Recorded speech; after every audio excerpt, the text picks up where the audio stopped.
Kemudian F1 Powerboat World Championship 2023. Dirjen Komunikasi dan Informasi, ini momentum kebangkitan pariwisata di Sumatera Utara. Media Delegasi Medan, pelaksanaan event Akbar Internasional atau Powerboat World Championship 2023 yang diselenggarakan kawasan wisata Danau Toba yang berlangsung 24 hingga tanggal 26 Februari tahun 2023 mendatang. Dengan menghadirkan lebih dari 32 negara peserta Asia dan Eropa dan lebih dari 25.000 wisatawan mancanegara yang diperkirakan hadir melihat langsung pertandingan sekaligus menikmati indahnya panorama Danau Toba kepada dunia. Ini momentum bagi masyarakat Sumatera Utara untuk kebangkitan pariwisata Sumatera Utara ke mancanegara, lewat event Akbar Internasional F1 H2O, ujar Usman Kansong saat memberikan sambutan pada sesi seminar F1 Powerboat, Perkuat Potensi Wisata Danau Toba, Senin tanggal 30 Januari tahun 2023 di hadapan para wartawan berlangsung di JW Hotel Marriott Medan. Lebih jauh disampaikan Dirjen Komunikasi dan Informasi Publik ini, bahwa sejauh ini persiapan penyelenggaraan event internasional di Danau Toba terus dilakukan sosialisasi baik lewat media sosial, media dating, elektronik, agar penyelenggaraan Akbar Internasional di Sumatera Utara berjalan lancar dan sukses. Manfaatkan event besar ini masyarakat, adanya kegiatan internasional ini akan mengairahkan sektor ekonomi pariwisata bangkit, UMKM bergerak, transportasi dan akomodasi bergerak naik. Pemerintah berharap agar masyarakat ikut serta mensukseskan acara terbesar di dunia ini dengan latar belakang panorama Danau Toba yang luar biasa ini, ucap mantan jurnalis Metro TV ini. Hal terpenting yang diingatkan Dirjen, bahwa ketersediaan komunikasi sangat penting, ini terkait dengan pengiriman data dan berita kepada dunia, sehingga ketersediaan layanan komunikasi sangat penting. Kita sudah berkoordinasi dengan provider telekomunikasi guna memastikan layanan internet dapat diakses dan mengurangi daerah blank spot, sebab berbagai informasi tentang perlombaan ke mancanegara itu penting dan lebih terpenting, kawasan wisata Danau Toba menjadi perbincangan dunia internasional dan menarik mereka untuk hadir langsung di Danau Toba. Berbagai persiapan terus dikerjakan, promosi dan sosialisasi kejuaraan F1 H2O disampaikan lewat spanduk, baliho, videotron dan sebagainya. Hari setelah Presiden berkunjung itu Pak Dirjen kita langsung bangun komunikasi dengan mencari tahu organisasi internasionalnya F1 ini. Nah akhirnya kita dapat melalui KBRI kita di Paris ya, bahwa ternyata organisasinya ini dibawa melayakan secara langsung.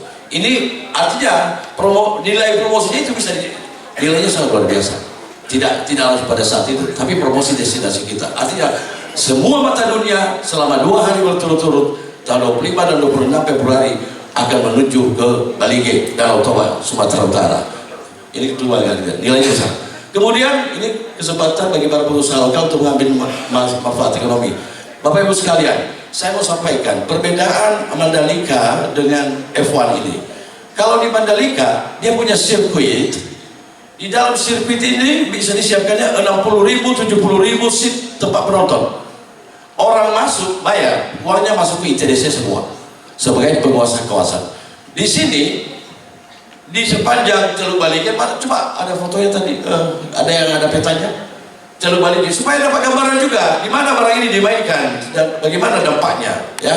Nah juga yang ada teluknya, kelihatan teluknya. Di atas naik lagi. Nah ini dia, yang bundaran merah itulah sirkuitnya, yang merah ini. Nah artinya kesiapan Kementerian Informasi dan Komunikasi dalam rangka mensosialisasikan event Akbar Internasional Danau Toba ini seperti apa, Pak? Iya, kita sudah mensosialisasikan sejak akhir tahun lalu ya, setelah G20 maka kita mulai melakukan perencanaan untuk melakukan sosialisasi, dan sosialisasi itu mulai intensif di awal tahun ini atau di awal Januari ya. Kita misalnya kita sudah memasang promosi F1 Powerboat ini di kementerian dan lembaga, di billboardnya ya, di Videotron, kemudian juga di bandara-bandara, dan kami juga di pusat di Jakarta sudah bertemu dengan media nasional untuk menjelaskan penyelenggaraan F1 Powerboat ini. Waktu itu narasumbernya Menteri Pemuda dan Olahraga sebagai Ketua Pelaksana F1 H2O, dan banyak banyak hal lain yang kami lakukan juga, misalnya aktivasi di media sosial menggunakan teman-teman influencer untuk mengkomunikasikan ke masyarakat bahwa kita punya event F1 Powerboat. Bahkan kita juga sudah membuat press release dalam bahasa Inggris yang kemudian kita blast ke media-media internasional. Jadi kita sudah siap, dan Bu Septri, Direktur IKPM Kominfo, sudah meninjau lokasi ya, kemarin meninjau lokasi dan sudah mempersiapkan media center buat teman-teman dalam meliput nanti pada tanggal 24 sampai 26 Februari. Tanggal 24 dibuka oleh Presiden gitu. Jadi tanggal 24 itu pembukaan, kemudian latihan, kemudian 25-nya eksibisi dan pertandingannya sendiri itu baru tanggal 26. Untuk persiapan infrastrukturnya kan? Ya, infrastruktur kan sedang disiapkan semua. Tadi sudah ada paparan, jalan sudah diperbaiki, trotoar sudah diperbaiki, kemudian homestay diperbanyak, ya, kemudian lintasan juga sudah kita atur, ya, kita sudah rencanakan injurni yang akan merencanakannya, ya, tempat penonton misalnya di mana, termasuk juga infrastruktur media center, infrastruktur telekomunikasi sudah kita siapkan. Pada dasarnya sebetulnya di Danau Toba tidak ada masalah ya dengan komunikasi, karena itu lokasi pariwisata, tetapi kita ingin meningkatkannya nanti menjadi showcase 5G ya, sebagaimana dulu di Mandalika begitu. Bang, tadi Abang sebutkan soal kultural di masyarakat sana, Bang. Ya. Kira-kira apa pesan untuk masyarakat sekitar kawasan Danau Toba, Bang? Iya, masyarakat Danau Toba sebagai masyarakat di lokasi tujuan pariwisata super prioritas harus punya mental atau punya kultur melayani, ya, melayani pengunjung misalnya begitu. Nah, ini perlu pembentukan, perlu pelatihan, saya kira begitu ya, supaya bagaimana melayani dengan baik, orang akan datang, akan betah, stay di Danau Toba dan sekitarnya begitu. Ya, kita bisa mencontoh lah masyarakat Bali misalnya yang begitu melayani pengunjung atau wisatawan baik asing maupun domestik, begitu juga masyarakat Jogja misalnya. Saya kira ini perlu menjadi bahan pembelajaran bagi masyarakat di Danau Toba, dan ini juga perlu kepedulian pemerintah daerah. Ya, saya waktu ada diskusi di Pemprov di Medan di sini, saya sampaikan bila perlu Pemprov ataupun Pemda di Parapat atau Balige ya, Pemkab Toba misalnya, itu mengajak para penjual souvenir di sana, penjual makanan misalnya, UMKM untuk datang, diundang, diajak bersama-sama ke Jogja. Ini loh bagaimana orang Jogja melayani, bagaimana orang Bali melayani begitu ya, supaya Teredukasi. supaya teredukasi sehingga mereka bisa melayani wisatawan dengan sangat baik gitu. Pak, Dan kalau untuk soal jaringan kita sinyal bagaimana di sana? Kan iya di sana, masih di sana ya memang di titik-titik tertentu masih ada kendala ya, tetapi laporannya misalnya RRI kemarin itu melakukan live dari atas kapal sambil berkeliling Danau Toba, ya itu tidak ada masalah, itu bagus ya dia live. Memang begitu agak kesana lagi ada gangguan, tapi nanti bisa lagi. Jadi ada beberapa titik. Karena di Danau Toba itu kita sudah cek telekomunikasi tidak ada masalah. Blank spot nggak ada, Bang? Black spot hampir tidak ada ya, hampir tidak ada. Ya, Danau Toba itu daerah-daerah Danau Toba tidak ada yang masuk daerah 3T. Ya, jadi sudah bagus ya, tercover oleh operator seluler. Dan nilai ekonominya itu kan tinggi, sehingga operator seluler seperti Telkom, kemudian Excel dan lain itu mau berinvestasi di sana, bangun BTS misalnya untuk penyiapan ya internet ya. Saya kira tidak ada masalah. Saya dari terakhir saya ke sana tahun 2015 itu sudah tidak ada masalah ya. Waktu itu memang masih 3G ya, tapi sekarang kan sudah 4G. Sudah 4G tahun 2018 saya sebentar hanya 2 jam di Danau Toba dan tidak ada masalah. Kami berdiskusi pakai waktu itu belum Zoom, belum ada ya, tetapi tidak ada masalah untuk pengiriman materi misalnya dengan internet gitu. Bang, prosesnya hingga saat ini apakah ada kendala yang perlu ditangani dengan segera? Iya, saya sejauh ini kita belum menemukan kendala tersebut ya, tetapi kita terus mengimprove ya. Misalnya ini soal transportasi dari Belawan ke lokasi ya, ini ya ada jalan-jalan nasional menuju Bali G ya, tetapi tentu saja ini yang ngangkut ini kan kontainer besar-besar ini.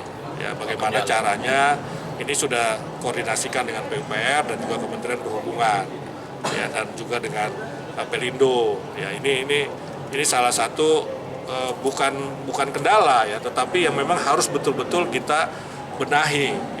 Kemudian juga sarana prasarana di Silangit misalnya. Ya, saya terakhir ke Silangit 2018 itu kan ya belum seperti Kuala Namu lah begitu kan.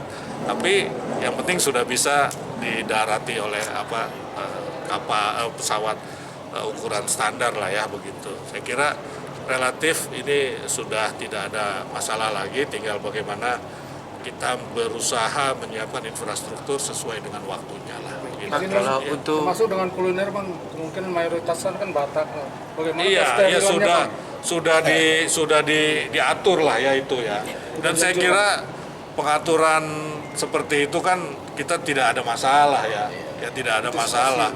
Dalam pernikahan orang-orang Batak juga biasanya dibagi ini yang halal, ini yang tidak halal ya, non muslim. Bahkan kan rumah-rumah makan juga ada tulis aja rumah makan muslim begitu. Nggak ada masalah, sebagaimana di Bali juga nggak ada masalah kok kita begitu. Di Bali kan juga sudah tahu kita semua begitu. Kalau ada warung Banyuwangi misalnya itu kan muslim berarti, atau ada warung orang Bali tapi sudah ada sertifikat halal misalnya. Saya kira itu nggak ada masalah lah. Tadi di dalam pembukaan Bapak tadi di bagian media centernya itu ada dari pembagian daripada yang sudah terverifikasi dan sudah. Iya, ini kan begini ya. Ini kan banyak sekali yang akan meliput. Dan satu-satunya yang melakukan verifikasi itu Dewan Pers. Di Indonesia ini tidak ada lembaga lain. Ada BNSP. Ya, BNSP itu kan untuk uji kompetensi wartawannya, bukan untuk medianya. Ya, BNSP dan juga sebetulnya uji kompetensi itu adanya di Dewan Pers. BNSP itu harus bekerja sama dengan Dewan Pers. Saya sudah Kominfo sudah ketemu dengan Dewan Pers dan BNSP. Nah, ini penting kenapa? Ya karena untuk menghindari media-media ataupun wartawan yang belum terverifikasi begitu, yang tujuannya kadang-kadang itu lain ya,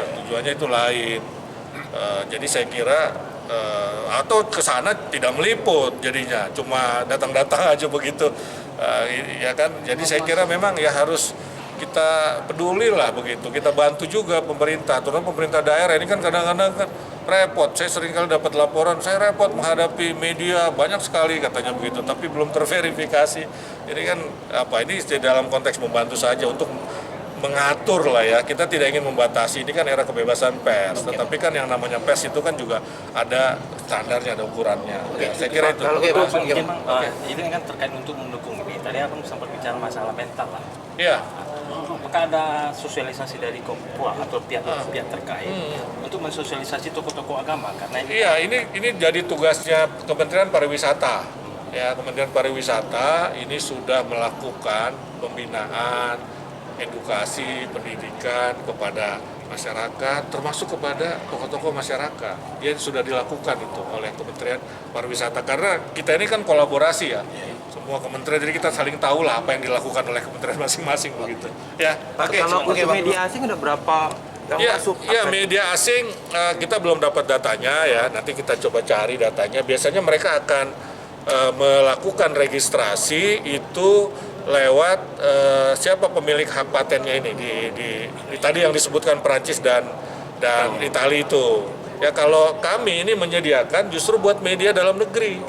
Media dalam negeri itu yang kita utamakan. Ada aturannya nggak Pak untuk media asing nanti ketika mereka meliput? Ya, ada aturannya, ada aturannya, pasti ada aturannya itu. Ya, nanti yang mengatur itu penyelenggara ya, pemilik hak paten itu, bukan Kominfo. Kalau Kominfo kan biasanya kalau mereka mau masuk visanya seperti apa itu harus ada lewat Kominfo, ada TK Kora namanya. Jadi media lokal yang belum terverifikasi di daerah sana. Bisa membuka mata kita akan potensi kekayaan dan narkoba tidak hanya alami saja.